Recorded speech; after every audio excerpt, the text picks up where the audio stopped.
Our next guest says he's got it all wrong. Here's the quote from our guest. Here it is. "Look, for the adventure, I'd go to Mars this minute. But for refuge, no thanks, Stephen. I'm not giving up on Earth. I plan to stick around, hoping to leave it a better place than I found it." Here he is, Michael Guillen, scientist and author of the upcoming book, The Null Prophecy.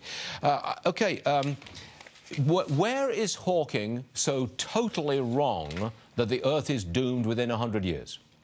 Well, listen, good morning, Stuart. The man is entitled to his opinion, and we're entitled not to take him seriously. The problem is that Stephen Hawking is using his scientific credentials to make statements that are not at all scientific.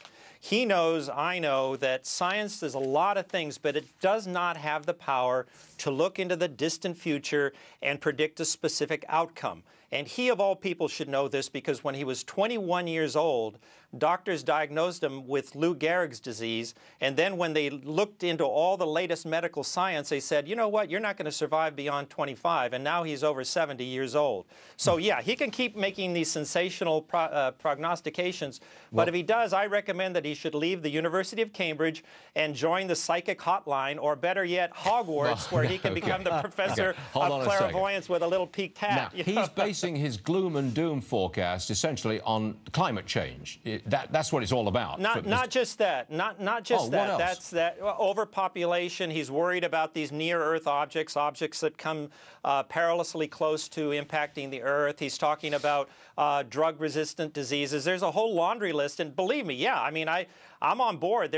We have a lot of problems. But again, where I fault him is to make this very specific prediction that 100 years from now, the clock is ticking, especially since last November, he said with near certainty, those were his words, that we had 1,000 years. So what changed? Well, it just brings discredit on the whole idea of scientific prognosis, looking into the future. That's what it does. Exactly. It discredits that whole looking into the future. Well, look, we've got some, we've found, some scientists have found an unexpected source of what some are calling climate cooling. Yeah. I want to know what you think about this. This is Arctic waters absorbing vast amounts of carbon dioxide, and that creates, they say, a cooling effect many times larger than the warming emitted by methane gas. Now, to many of us, that's gobbledygook. Can you put this into perspective, please? Yeah, absolutely. This was a report that was published in the Proceedings of the National Academy of Sciences last week. The lead author is a guy from the USGS, Geological Survey, very credentialed, worked with some people in Norway and in Germany. But here was the gist. We hear a lot about climate change. It's a subject that has become very, very politicized, so it's very difficult to tease out what's true and what's not. But here's the thing, Stuart, about this is very exciting. And that is, people hear about carbon dioxide being the bad guy, that more carbon dioxide gets into the atmosphere, the hotter it is. And indeed, carbon dioxide is what we call a greenhouse gas. It causes the Earth to warm up. But even worse than that, by about 30 times worse than that, is methane. Methane is about, molecule for molecule, 30 times more potent as a greenhouse gas than carbon dioxide. So we have worried a lot about places in the ocean all over the Earth where we see methane welling up from the surface of the oceans.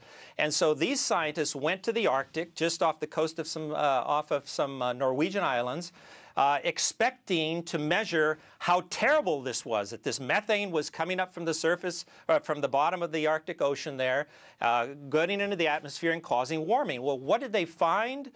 But that for reasons that we don't know yet, and this is what makes this story so very interesting, is that, yes, they did find some methane as they expected coming up, but they found that carbon dioxide was being sucked in at an enormous rate. In other words, carbon dioxide was being removed, and the net effect was that the cooling is cooling resulting from the removal of the carbon dioxide at these locations is 200 times more cooling due to the removal of the carbon dioxide than the heating that was being caused by the methane. So this turns the narrative completely upside down. Michael, I've got to leave you, but I've not heard about global cooling since it was either Time magazine or Newsweek put it on the front cover back in the 1970s. I do remember that. Michael Guillen, author of the book The Null Prophecy. Thanks for joining us. We appreciate you being with us. Thank you, sir. You're welcome, Stuart. Always a pleasure.